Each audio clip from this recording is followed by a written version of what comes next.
In those early days of Vietnam, when you see a Colt with no fence, pencil barrel, triangular handguard, no forward assist, none of those things that came with the M16A1, odds are this is an early Colt 601. They were used by Navy SEALs. They were used by indigenous troops, special forces, Green Berets, people like that may have had access to Colt 601s in combat.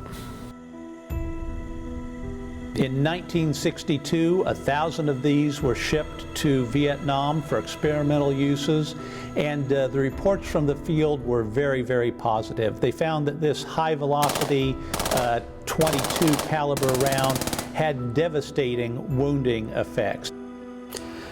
But that lethality, the lethality that was reported in such gruesome detail there in South Vietnam on June 16, 1962, that was partly because of the cartridge that this weapon fired, but then also it was partly because of the barrel of the Colt Armalite AR-15 Model 1. Now, the pencil barrel of this firearm has rifling that is 1 twist and 14 inches, significantly looser than what we will see in later models of the AR-15, M16, M4 family. The 1 and 14 twist rifling of this firearm stabilized the bullet just enough to provide reasonable accuracy, but it also left the bullet barely stable so that when it impacted human tissue, the bullet would tumble and it would tear. Now, this was a very promising development. In fact, these early very favorable reports of the Colt Armalite AR-15 Model 1 led eventually to its adoption. And in fact, not long after that report, there was a famous barbecue.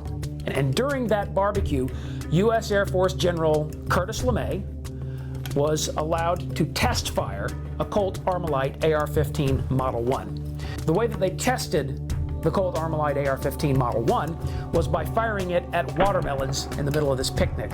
General LeMay was so impressed that he decided that the Air Force needed to be armed with this firearm.